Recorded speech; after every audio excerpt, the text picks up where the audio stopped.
So this is not my typical YouTube content, but nobody else had done this, so I thought I would throw this out there on the interwebs. This is a comparison between the bootleg and the official character options 14th Doctor Sonic Screwdriver Online Exclusive Edition. First thing to notice with the packaging is these zip ties on the bootleg. See how the character options one has normal plastic ties, the sort you would find on clothes. This is literally just a cable zip tie. I don't see the very obvious part of it. It's probably in the back of the cardboard there, but it's one of those. You know what I'm talking about. As far as, I'm going to take these out so they're not rattling around. As far as the packaging though, there are differences. The bootleg, when it's in focus, you can see is just a solid black outline around this label, whereas on the official, there's actually a shadow to it. Also, the bootleg, these stripes are much darker, and these diamonds are not cut out cleanly, as they are on the official. Beyond that, on the back, another really big thing you can notice is David Tennant. Look at how sharp and pretty he is on the official. Bootleg, kind of a blurry mess. More noticeable, actually, in person than it is on camera. The same is true of the images of the Sonic Screwdriver itself. Also, just everything in general seems a touch darker on the bootleg. It's especially noticeable in the stock photography of the Sonic here. That aside, the actual functionality of the screwdrivers is a little different.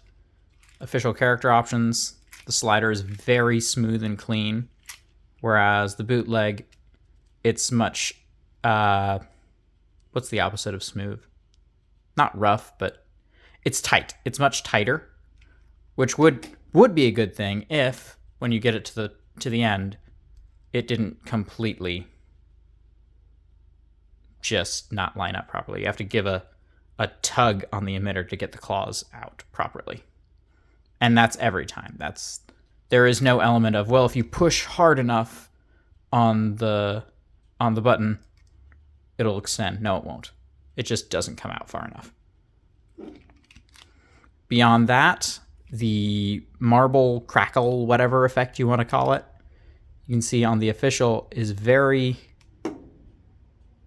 very detailed. There's a lot more depth, whereas on the bootleg, it is clearly the same pattern, but it looks like it's a photocopy or something. See how there's not as much depth to it.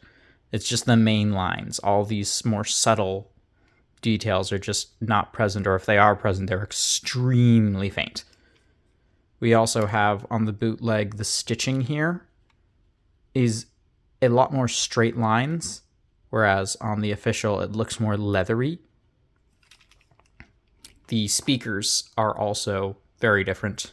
Official, loud and prominent. Bootleg, much, much softer. And the light bleeds through the plastic. That was the main thing that I noticed when I first got it. I was very disappointed with that. Although it is nice to see on the bootleg, you can see the light much better on the end than you can on the official. My official, it's red there for some reason. The red light bleeds through. Don't know if that's just me or if that's a common issue. What was the other thing I was going to mention about this? Oh, right, the button. The bootleg, when you let go of the button, the sound keeps going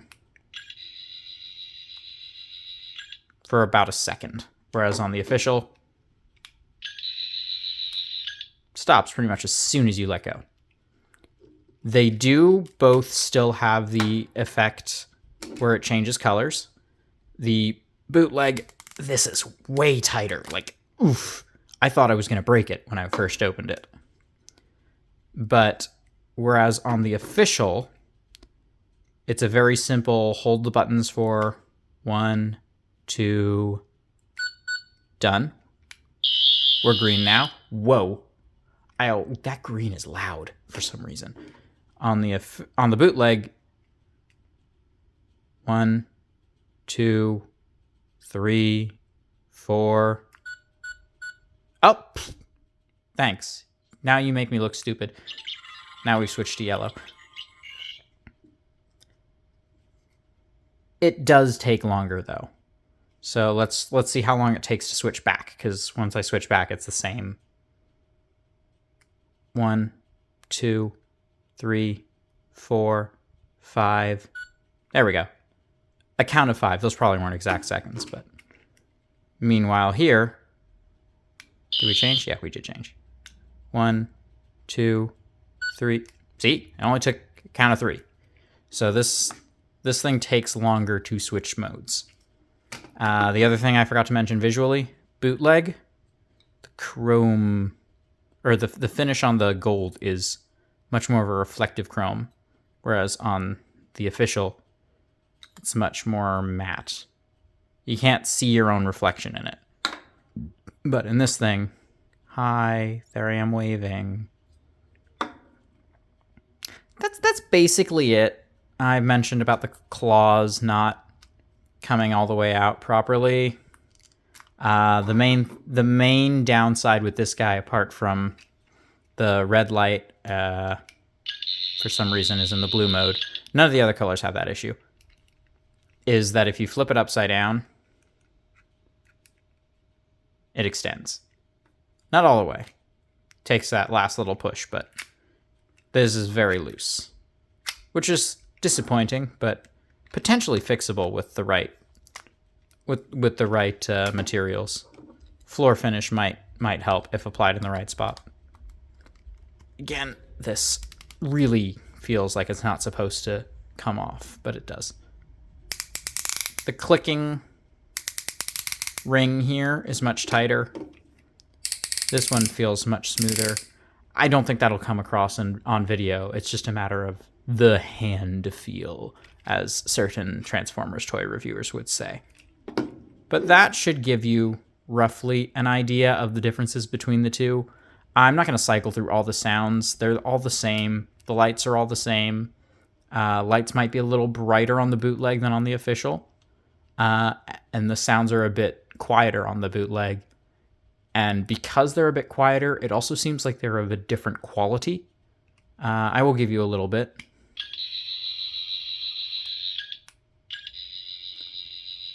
It doesn't just feel muffled. It feels like it's... I don't know. It feels like it's gone through a few levels of copying. You know how when you photocopy an image and then you photocopy the photocopy, it sounds like the audio version of that. When you get to some of the sounds, it goes totally silent for a good long while. Whereas on this one,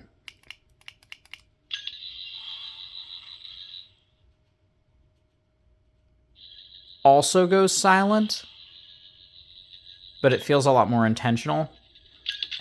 And all of this is still present. You can still hear that crunchy sound. Whereas on the bootleg, that crunch is almost non-existent. It's pretty much just light with no sound. Overall, this isn't an awful bootleg, but it does have its issues. Just as the official version has its issues. Well, its issue, mainly. But as you're mostly going to sit on a shelf, I'm not too bothered. Bottom line, be careful on eBay. If the listing is, especially if it's from China, but also mainly if it just shows stock photos, you're probably getting this guy. I got this one from someone in the UK, paid the UK shipping for it, but was able to clarify with the seller that this was officially from Character Options website. This is where the seller got it and was reselling it.